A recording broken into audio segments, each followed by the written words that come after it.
Okay, I think we're good. Hey everybody, how's it going? Welcome to the Phys Ed Summit late night. We're still rolling. And I have to admit that I have the same shirt on that I did 16 hours ago, and it is what it is. So we're happy to be here, though. I'm Collin Brooks. I'm a member of the Phys Ed Summit team and the Phys Edagogy team, and various other things. Enjoying the day, and definitely humbled by the outreach and the amount of people that have been a part of the conference today. So I'm going to kick it over to Naomi real quick here too.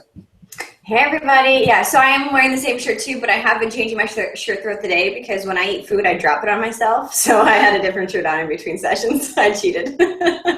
I didn't want to come in with this big like barbecue stain or something. I had a Hawaiian barbecue for pretty much lunch, dinner, and everything else. So anyways, I'm Naomi Hartl. You can find me on Twitter at Miss Hartl. Good morning, good afternoon, good night. I know there's people from all over kind of tuning in, so that's really cool to see. I'm also a member of the Phys Edagogy team and the Phys Ed Summit team.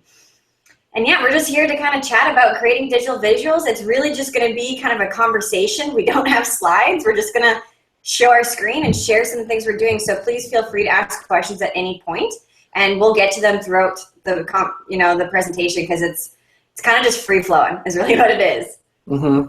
Yeah, we wanted everyone's input in this as well. But yeah, we thought that screen sharing would be the best way to show the things that we're creating, and yeah, we hope that it's helpful to you. And feel free to interrupt with some questions in here. We've got our eyes on the toggle, and we'd love to answer your questions during the presentation and afterwards as well. So just to start us off, everyone, just talking about design and specifically digital design, and basically to me, there's 4 steps. These are my steps. This is my opinion of how this. We're going to quote him on this. Yes, I guess of my evolution of design. So first, what I did as an educator is I saw cool things that people created and I borrowed them, which is totally cool. And that's what we do as educators. We borrow things and we use them. So that's kind of the first step. And if that's you, that's awesome. And if that continues to be you, and that's great as well. So the next step is something that we do as well. And this is totally cool. And it's part of a learning process. And it's just like being in an art class. We copy what other people have created and just kind of learn what it's like to design something by copying, something that someone else has made. The third step is that we look at things and we get inspiration from it. And when we get inspiration from it, we're able to create a different idea based upon that inspiration. And then the fourth step is that we kind of become the inspiration ourselves, and then we create things without having to look at anything. It just kind of appears in our minds. So I guess the more that you design, the more comfortable you get.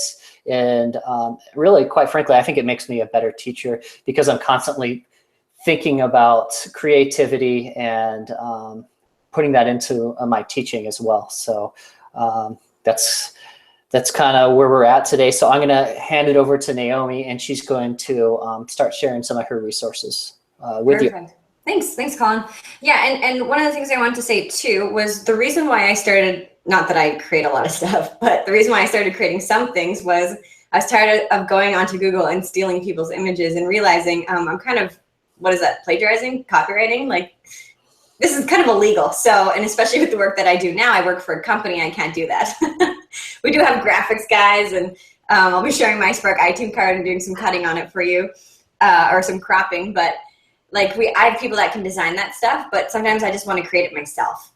So that's one of the reasons. Now, there are different things that you can do. So I'm going to share my screen and just kind of talk you through. And again, if you're doing some of this stuff, share with us. If there are other things that you are using that you think would be better than what we're doing, we'd love to hear from you and what you're doing. 100%. Okay, is the tunnel vision off now? Tunnel vision is officially off. Okay, good. Okay, so one of the things I wanted to show you first of all is a search function, okay?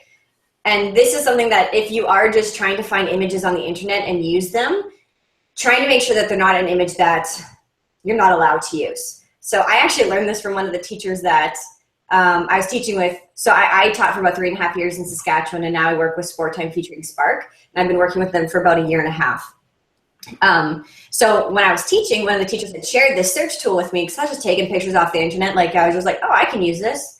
And it's like, no, you really aren't supposed to. So I was like, oh my goodness. And I started doing presentations, and I was taking people's images, and I realized that's really not the best thing to do. So I was looking for a handshake. That's what I wanted to put in one of my slides or my presentations.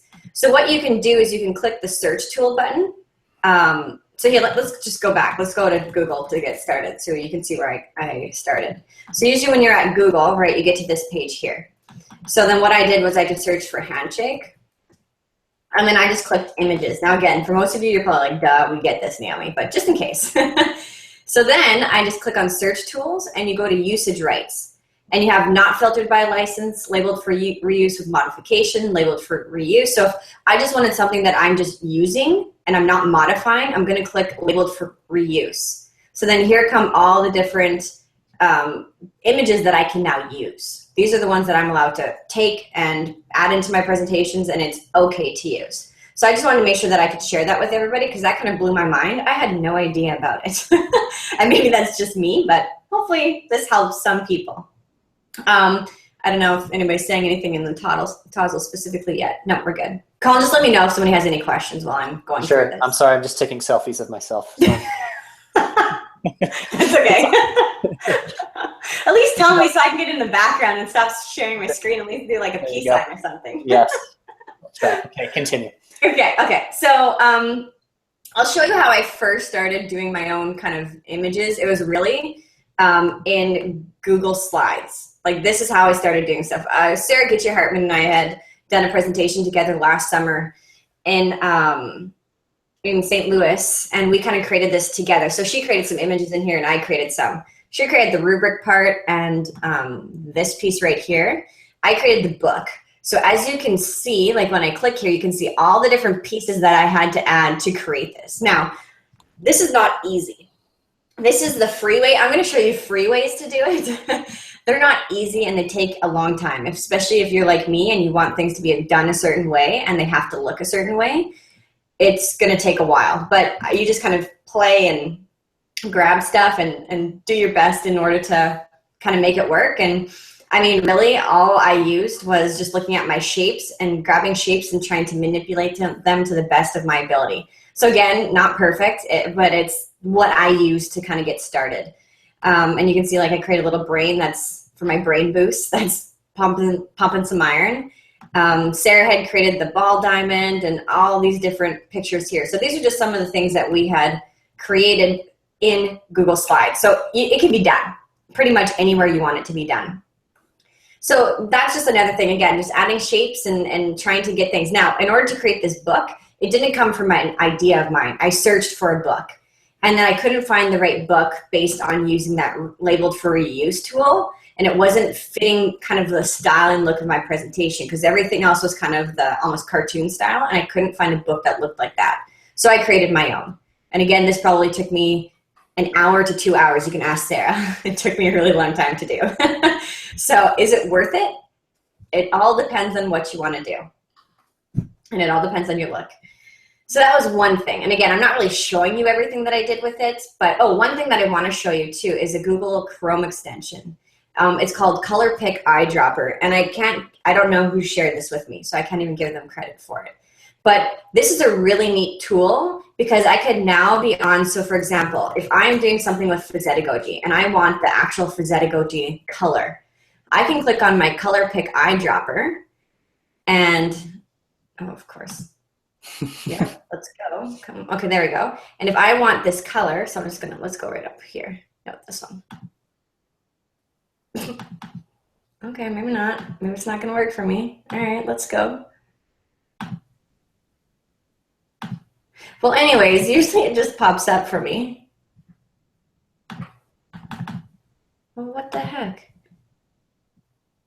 Okay, well, anyways. I think it's because it's like a button that you can scroll on, correct? Yeah, it should be. There we go. Now it works. Usually it works on the other stuff, but okay, maybe it's just an image. So anyways, you just hold it over top, you click on it, and then you can copy the color.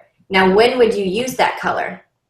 So I would use this color, for example, when I am doing, let me grab, like, coloring of this.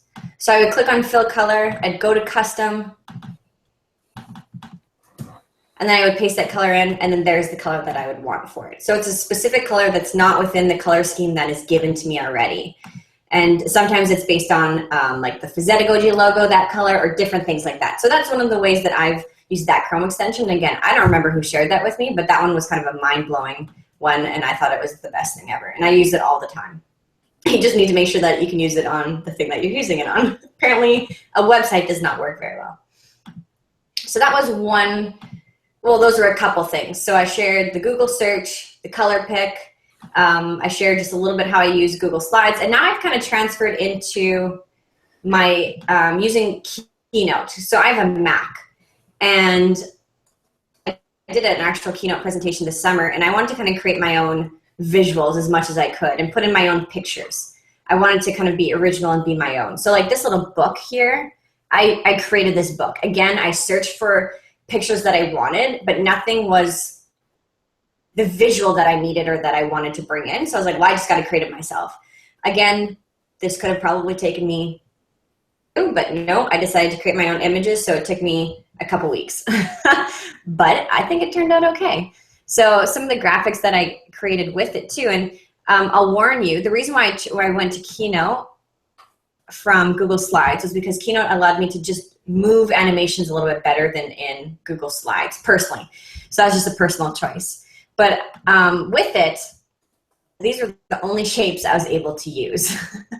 So that's just a heads up. So Collin will show you other ways that you can create your own graphics and then bring it into your presentations instead of doing it the easy way, or not easy, the hard way, like I did with, 12 shapes. So, but I was able to do some cool stuff with it. I mean, I was able to make my people, create my people and their different actions. And see this handshake? Way too long to do. I'm very proud of that handshake. Maybe I can zoom in for you there. It's very detailed. You see that? Handshake. I even had to put the nails on. And again, using... So again, like I said, listen to Collin later on and he'll show you how to create in a separate program that you can just make as an image and then bring into your presentation. So, but again, it really depends on all the different things that you want to do and what you want to add in. I created my little honey jar from all the different items, and then you're just moving things around and trying to find pictures. What I do is, Collin said, you know, the different stages. I find a picture that I want. If I can't kind of create it in my head, I find a picture. And then I look at that picture and I kind of create it similar to that, but then I'll change it and add my own layers to it. If I do, it's not super intricate or super detailed, but again, like I made this book. I think the back picture here, like the actual pages, I got online from one of the reuse things, but the back part of it I created in this little poster here. So just some of the things I do. I don't know if anybody has any questions about that, but there's different things in Keynote that is important to know, like being able to lock stuff on your screen so it doesn't move. But if anybody has any questions about that, I can share that with you a little bit later too. A quick question. Someone was wondering how those, basically, can you explain extensions a little bit? Where would you go to get that Chrome extension? Because some people have never used a Chrome extension. So first of all, you need to have the web browser Chrome downloaded on your computer, yes. And then I'll let Naomi take it from there. Right. So you definitely need to use Google Chrome. So Google Chrome looks like this. Now, depending on the computer, I highly recommend not using Internet Explorer unless that's your only option. Google Chrome is one of my favorite. I only use Google Chrome unless something's not working on it. Then I'll use Firefox or Safari. So you definitely need the browser. And if you want to download a browser, you can just go into Firefox or whatever browser you're in. Chrome browser, and then just download it from there. So then what you want to do is you want to go to the Chrome Web Store extensions. So I just search it, and then you just click on it. And then from there, you can search for what you want. So I think it was color picker? Yeah. So there's a bunch of different types that you can get. So you can just read through them. I think this is the one, right? I had the eyedropper. So you can click on it to read further into what it's about, what it does, how it works. If you're like, I don't know if I want that, you can look at reviews, support, etc. What are other things that are similar to it? And then you just click add to Chrome. So for example, I'm going to add this one to Chrome. We're going to try that one out. And then it pops up in your main screen here. You can also get it onto your little extensions. Now, if I drag and drop, does that work in here? No, I'm not sure. Open as pin tab. Does that work? I can't remember how I got it on there. Where's Joe Bailey when you need her? Yeah, she'd know the answer. Anyways, they're all right here. Yeah. Move from Chrome. I can't remember how I got it there. But anyways, you get it right on your screen here too, and you can grab it when you need it for it. So if anybody else remembers how to do that, that'd be great. I'm not really much help right now. Apparently I did it a long time ago and I don't add very many Chrome extensions anymore. No, I mean, it was good. Hopefully that helped. It does. And now some individuals that didn't know how to find Chrome extensions can go find them and kind of seek some more information. You can always Google. You know, the number one thing to find instructions is just Google exactly what you're looking for. So now you know kind of where to find Chrome extensions. But yeah, having a little bit of growth mindset and doing those things really helps when it comes to these things, these extra things that we like to do as educators. Yeah, so with the stuff that I just did, it's all free stuff. It takes a long time to do. You know, it's a good way to do it. You can just search for them online or create your own things. But I know Collin's got some really cool things that he uses, and I'm excited to learn about this so that it doesn't take me 3 hours, not even 3 hours, 3 weeks to create a keynote. Yeah, I don't know. Presentation. It takes me a while too, so we might be out of luck. Yeah, it's just gonna take you a long time. Yeah. Yeah.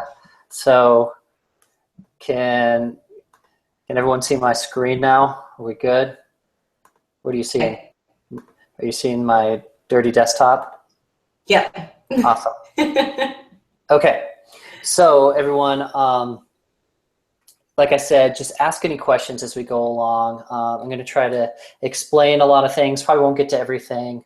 But I would like to start with a program called Canva. Canva is probably the most amazing resource that you could find, in my opinion, as a teacher, as far as a teacher wanting to design your own visuals, because of the ease in which you can do so and still kind of have the freedom and the autonomy to create things how you would like. So Canva you have to have a login for Canva.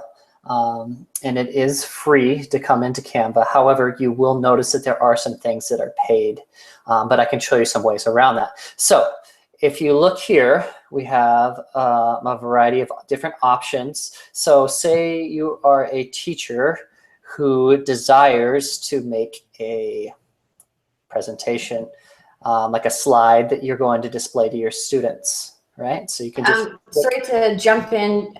Evan had a question. Do you use free Canva, or is it worth a paid membership or cost for certain designs? Good question, Evan. Is this Evan Godstiff? Hello, either way. So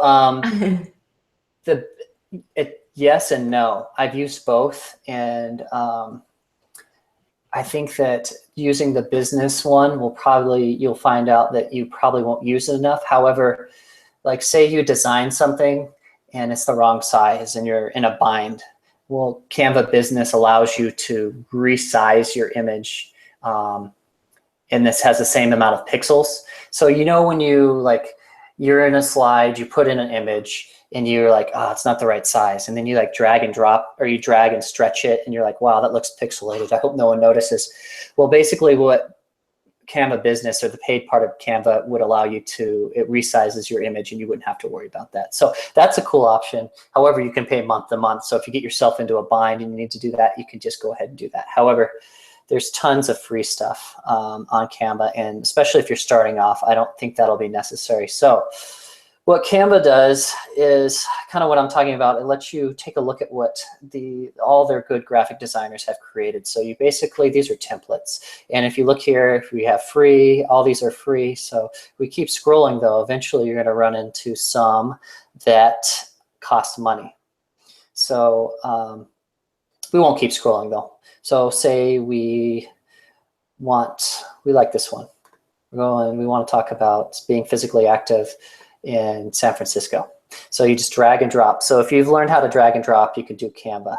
So basically, it's just like any other editing program, right? It's just real easy to type in, let's say just Phys Ed Summit, right? And then obviously if it's too big, you can, all the different things, if depending on what you've worked with in the past, you probably have worked a little bit on obviously resizing text and things like that.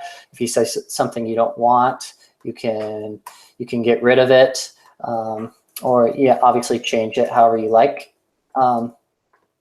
So with that being said, if you notice that, you see how I hit the little trash can up there. If you're like, hey, you know what, this picture right here, it costs me $3. So you're like, that's kind of a bummer. I don't want to pay $3. Well, you know, one thing that Naomi showed you was she showed you the ability to go to Google Images and search for images that are not copyrighted or that you could use. So there's the most awesome website that I found to do this as far as photography is called Unsplash, and it's in the resources down there, but I'm going to go ahead and show it to you. Unsplash is like a crowdsourced photography website. So say this is the Phys Ed Summit, so we want a picture of a mountain, right? Okay, so we just type in mountains, all right, and then all these really spectacular pictures of mountains pop up here. So we can just click on one of these. Let's say it'll pop up. Or like, you know, that's kind of what I'm looking for.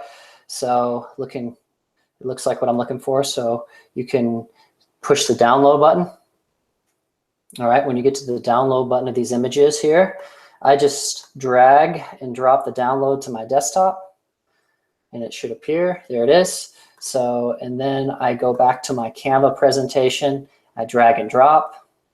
All right, so unfortunately it doesn't show up right here, but look over here, shows up, and you can see some of the things that I've made. Look at that little unicorn there. All right, so we want to get rid of this one that costs money. Oops, I got to undo that. Okay, so we want to get rid of the picture in the background right there. See if I can get rid of it. So we go up here, and we add this picture of the mountains. Okay, now we're like, well, you know, it needs to go in the back, so you can arrange things, right? You can put them where you want, and you're like, another thing that you may, and you know, there's all sorts of different things that you might want to change, like transparency, all sorts of different things. So say on top of this, you want an icon. So you just say, type in mountains, right? So that's not specific enough. We have some pictures. We have a lot of free pictures that are already popping up that you can use like you would in Unsplash. But say you want icons, so you type in icons, okay? Oh, there we go. Here's a free icon here. So now we're going to the Phys Ed Summit. So I just wanted to show you kind of, so I created that in 5 minutes, right? So I was just fooling around a little bit, but I wanted to show you how easy it is to make something on Canva. And the fantastic part about Canva too is like they have all these different templates. Like you're like, you know, if you're a person who wants to make an infographic, you've never made an infographic and you're like, I'd really like to learn how to do that. Well, there's a template on there. And when you click on the template, right, like infographic, so the great thing about it too is it has all of those awesome templates over here that you can take a look at and give you ideas. So that's kind of the point of a template, right? So you take a look at some things that you like about it and some things that you don't like about it. You can kind of change it around. And this saves to obviously all your different images on Canva. Then you can easily download your stuff too. And you can download a variety of different types of images, right? You can download just normal images, high quality images, PDFs, all sorts of things. I've made ebooks in Canva, and I've made all sorts of different things in there. So this is the starting point that I would recommend to you if you were to use it. So This is awesome, Colin. I think the image you made too is pretty cool. I think we need to use that for Present Summit. There you go. Awesome. Yeah. And a lot of times the images, this one doesn't, I don't know if this one, let's see. So a lot of times, like, our colors, this isn't exact, but then you come in here and you can change the colors. So that kind of leads into the next thing that I'd like to talk to you about, and that is HTML colors. So on the Tozzle, you'll notice there's a link to HTML colors. So I'm just going to, a lot of you probably haven't heard of what HTML colors are, but what they are basically are colors that work with programs like Sketch. So basically, you come to this website. This is the one that I've supplied the link for you with. And you come down here and you look at this palette and you're like, which color, because it lays it out really nicely for you. I mean, you can do this, like there's color wheels and everything else that are part of other programs. However, this kind of lays it out really nicely for you. So I look here, I'm like, hey, I think this is probably pretty close to the Phys Ed Summit color. So I copy and paste this number up here, all right, just by pushing Command copy, and then I go back here, okay, and I push this plus button. You see down here, we add that, boom. So not exact Phys Ed Summit colors, but you can see how easy it is to kind of change the types of colors that you use. And also what's really cool about this website is it teaches you, kind of educates you on some things that will help you to be a good designer. Things such as, I'll just cover it briefly, like color harmonies, taking a look at this color wheel, and then complementary colors. So colors that work well together. So I would definitely recommend kind of reading up on how complementary colors work. And it just kind of makes all the images that you create a little bit more smooth. So this, again, I mean, when you first start with these kind of things, it's going to take you a little bit of time, right? So I've done it a lot of times, so I can kind of whiz through it. But if you're a little gritty, I mean, you get to the point where you can move pretty quickly through things, and you have a little routine and how you can move through things pretty fast here. So, seriously, this is amazing. I'm just like, I'm gonna have to come back and rewatch this so that I can like go in slow motion. And then like as I'm like starting to do my stuff, I'm gonna be like, okay, press play. Okay, stop. Now I'm gonna go do my stuff and then press play again. This is great. So is there Naomi, have you looked in the Tozzle? Because I haven't been watching. There's some questions just about, can you download, but Jorge was saying you can download images. They're wondering if you can save or export your images. Yes, on Canva? Yes. Oh yeah, you can do like I'll show again real quick, and I did cover it, but I'll just make sure that everyone understood. So this is the download button, right? And then it's a variety of different images. So this is an image for the web. So if you have a website, this is the link you click. But if you have a high quality PNG that you're going to print out, or a PDF format, say you're sending something to a print shop, a lot of times they prefer it in a PDF format for print, right? And then let's say you create a couple images in this same specific image folder. I guess you would call it a folder. So you can just go down here and you can say, hey, I want specifically image 2 just downloaded. And it downloads right to your computer, and you can upload it to wherever you need. So yeah, that's kind of how that works. Was there any other questions, or is that kind of the main one? They're telling me I sound staticky. Do I still sound staticky? You do sound a little staticky, but weird. Okay. I'm just not going to talk anymore. You're definitely going to talk. It's going to be fine. All right. So this is kind of the easy part, right? Then I guess the next thing is starting to design on your own, if you so choose to do that. I found that, like, growing up, I was terrible at drawing with a pencil. I don't know why. It just was like a disconnect between my brain and my hand. I just couldn't do it. But as soon as I started getting onto the computer, things just started working a little bit better. I definitely have a long way to go, but it's just been really interesting to me, and I think that's why I just kind of become more passionate about it. But say you want to start designing on your own. There's a program that I'd like to share with you by the name of Sketch. All right, now Sketch is also in your resource document or Hartl.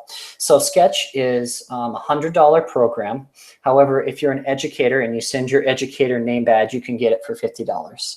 So Sketch is probably the best investment that I've made in any like software or app ever. So if you've ever used Adobe, any Adobes, they're phenomenal. They do fantastic work, but you have to be more advanced. Well, the great thing about Sketch is you don't have to be. You can just open it up and just kind of figure things out. So right here is a project that I'm working on daily reflection that I'm writing a blog on.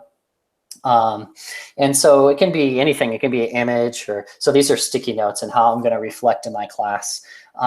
So say that I'm just going to use this as an example because it's the Phys Ed Summit. I know I asked for examples, but I'm going to make one that's kind of quick. So the first thing you do is you're going to make what's called an artboard, right? So you probably don't need to remember that, so don't worry about it. That's just where your image will go. So I want to basically create what's called a flat icon. A flat icon is real easy and, in my opinion, pretty design. It's real clean and it's real popular. So you've seen these type of icons everywhere. So before I go any further here, I'm going to show you kind of what I do to find icons here. So let me make sure I'm opening up the right thing here. So, so this is a website called Icon Finder. So whenever still to this day, I still find myself wanting to find inspiration from other people.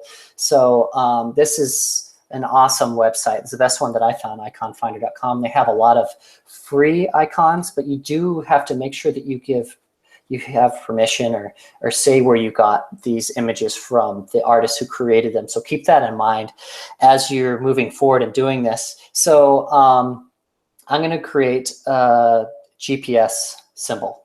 All right. So I want to see, although we all know kind of what a GPS pin or GPS symbol looks like, I want to see what all the innovative and different ways that people have been creating flat icons that are creating GPS are doing that. So I go to this website and I take a look here, and basically, I say, okay, some people are using maps. That's pretty cool. And if I have enough time, I'll make a map maybe. But say this is a quick project, right? Because everyone's waiting on me to get it done. I just take a look at this one right here, and I'm like, well, that's pretty cool. I wonder how I could make that. Say for my class, if I had like some kind of GPS project, right? So sorry, I've got a lot of windows. So basically using that and taking a look at that, I can use Sketch to quickly create. And again, so I've been through this quite a bit. So I could do it maybe fairly quickly. So the first thing when you're creating a flat icon, a lot of times you create some kind of border to the image, right? So that's our circle, and I'm going to go ahead and put the GPS inside there. So we just drag, and then you can quickly push this edit button up here, drag it down a little bit, right? And just put a little circle in the middle just to show you kind of, this is me looking at other people's work, but trying to create something on my own. So as far as like, so I take this and then I take a look at it and I think, well, this might be kind of close to what someone else has created. So how can I make it more of, my type of design? So I can quickly go through it. And this is where those complementary colors kind of come through. And I've worked a little bit on that and kind of trying to find those. So, I mean, just something like that can be pretty quick. So I just wanted to give you just a quick run through of what Sketch looks like and how you can create a variety of different things. Say, for instance, let's see. So all our Phys Ed Summit stuff that we've created, like our Phys Ed Summit banner. So there's so many different things that you can create. And this background is what we call a mask.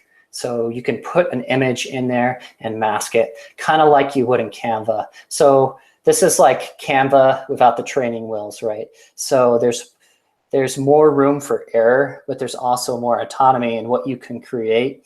And that's why it's kind of the next step, but it's awesome. And it's definitely opened up the door for me to, I know I'm showing you Phys Ed Summit stuff because that's kind of what I've created this summer for our conference. And Jorge, shout out to Jorge.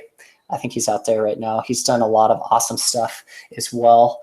He created an awesome poster using Canva. So that poster that's been all over the Phys Ed Summit was created by Jorge on Canva. So basically that's the gist of Sketch. And just remember that resource, that Sketch can be bought for a $50 discount. So that's kind of where I'm at right now. Naomi, do you have anything right now to add to where we're at? And I'll try to come up with some more stuff real quick. Are you there? She gone? I guess I better come up with some stuff pretty quick then.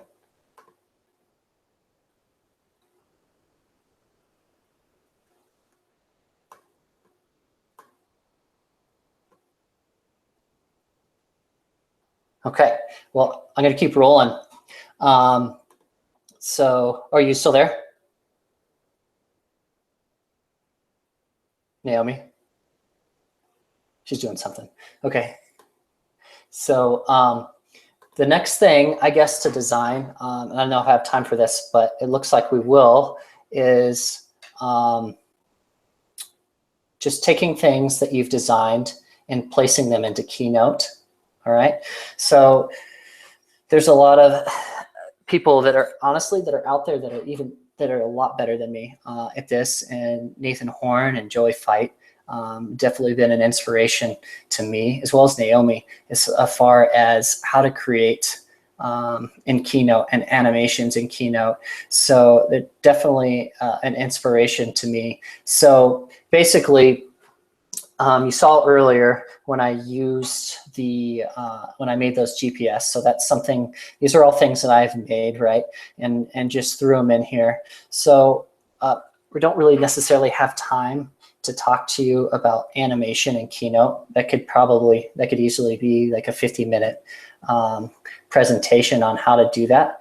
But basically, what this allows for you to do is, so this is my map, right, that I've created and made the little shadows and everything in the background. But what Keynote does, and what, if you've noticed on Twitter and stuff, is it allows you to create these images or these animations, right?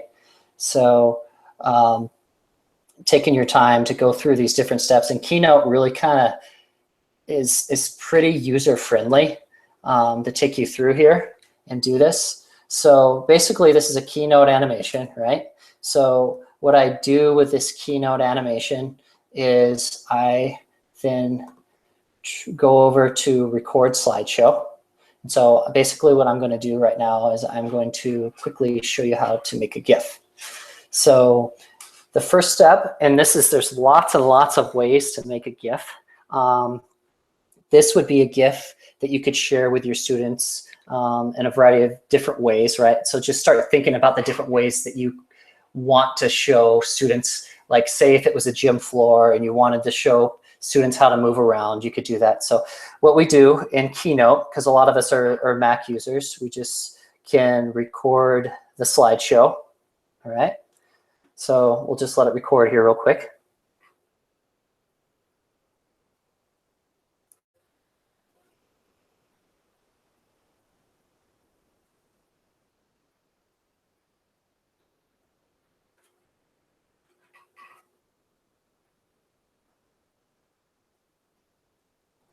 Okay, so once it's recorded,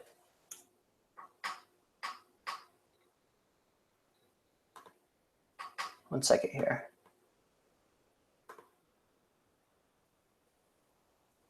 Are we doing good, Naomi?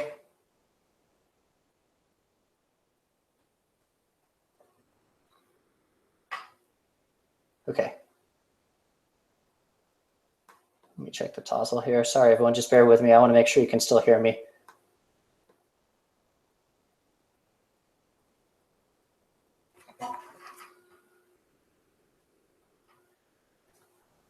Hey, Collin, my microphone's not working right now, so I'm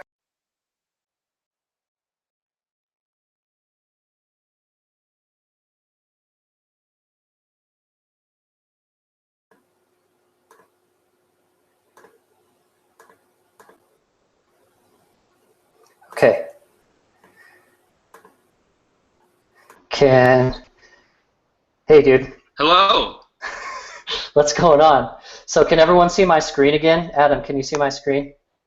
Hang on, let me check.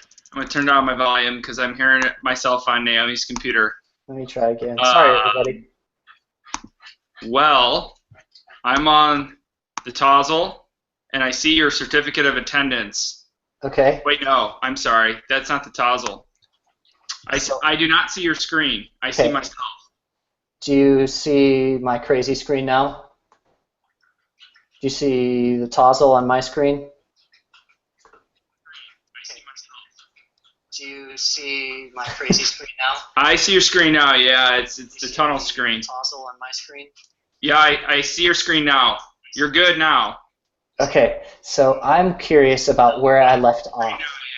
Okay, what was the last thing that you guys saw me do? You might want to back up about 5 minutes in your presentation. Yeah. You were on a roll. We saw your lovable mug instead of your screen. Okay. Making gifs. The start of the GIF is where you need to pick up. Thank you, sir. Okay. All right, so we're going to go back there. Sorry, everybody. The screen share business is giving us a hard time today, so I appreciate you bearing with us. So I'm going to clear this recording. I know, I'm out. All right. Naomi, or Adam, I guess Adam took off. Okay. So, all right. Basically, like I was saying, this is an animation that I've created, right?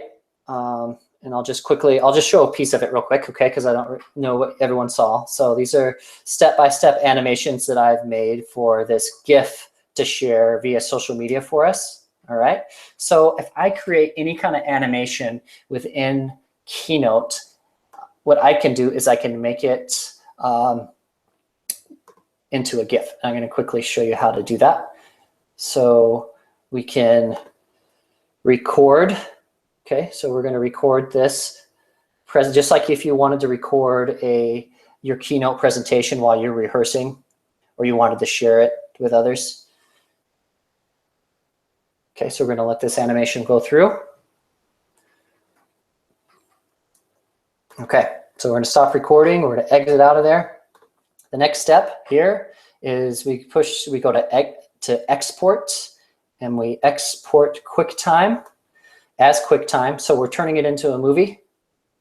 All right. And then as we turn it into a movie, we just push next. And it's going to take a second. All right. We're going to call it 5.0 Math GIF 1.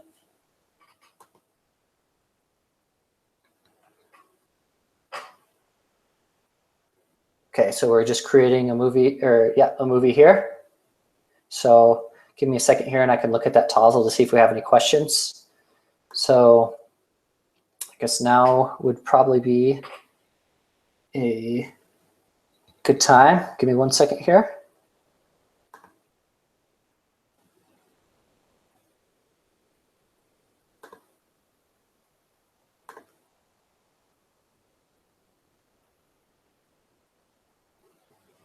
Okay.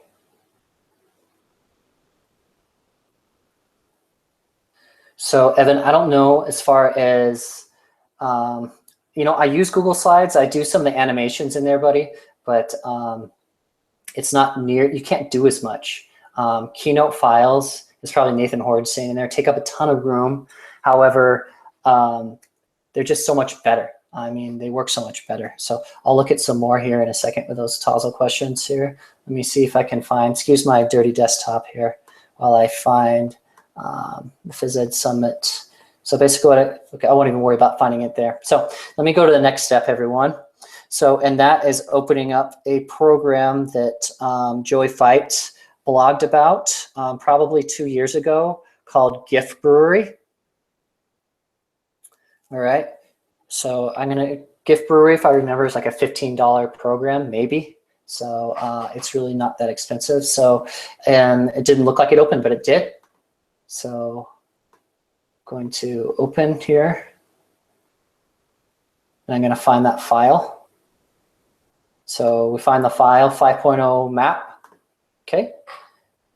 So the full GIF Brewery will open up here in a second.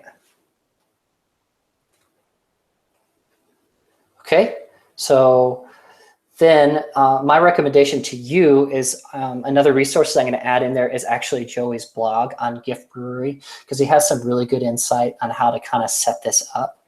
Because if you just go to this button and we go to create GIF, easy enough, right? But it's going to be blazing fast speed, right? So we have to slow it down, okay? And there's a variety of different ways to do that. So I'll just slow it down a little bit, and we're just going to put the frame count per minute at 50, which will be still pretty fast. Okay, but I just kind of wanted to show you how this is a pretty simple process. Okay, so right here, so sorry about this block in there, but there's a button that says save. Okay, and then you're just going to simply save this to a desktop, and then pay close attention here to the file size in which you have. Okay, now Twitter has a 5 megabyte, I think it's 5 megabytes that you can upload to Twitter as far as a GIF goes. But the thing that I do now, and Evan, you were talking about Google Slides, is I put my GIFs in Google Slides just as a file, and then they just appear, and then they're ready to go. So that's kind of the main thing that I do after I create a GIF is I use Google Slides or Google Docs. All of those programs that Google has work really smoothly with GIFs. So I'm going to go ahead and stop sharing my screen. And so Naomi's had some issues with her mic, which is a bummer. So, but I'm going to check out this Tozzle here, and let me see if there's any other questions before we go. So there is a ton of different ways to make GIFs. There's not just one way. I just showed you the way that I've been making them, just because of the emphasis, I guess, that I've liked of creating my own visuals. I found that Gift Brewery worked really good with that. So there's just a lot of different ways that you can create GIFs. So, and I know what's great about the conversation we're having in the Tozzle is a lot of people are giving definitely a lot of different ideas about how and different ways that you can find GIFs. And yeah, make sure to add in those links as well. But man, I think that's about all I've got, unless we have some more questions. And like I said, I'll add that Joey Fights blog, because like I said, he did a really great job, and that's kind of what inspired me to go with Gift Brewery. And I don't know if Joey's using that anymore. He might have moved on because it might be an old tool to him by now, but I still find that it works out pretty well for me.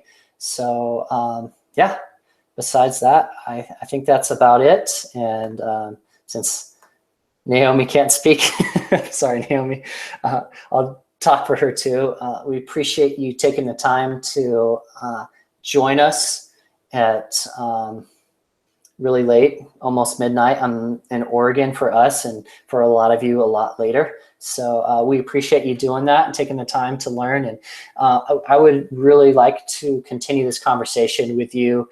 And I know Naomi would too. Is one of the things that we love doing is helping others, helping other teachers. So you can find us on Twitter. You can ask us questions in that Tozzle, and we'll get back to you ASAP as soon as we can, everyone. So yeah, we appreciate it. And don't forget also, if you have an opportunity to fill out the conference survey as well. So we'll talk to you later, everyone. See ya.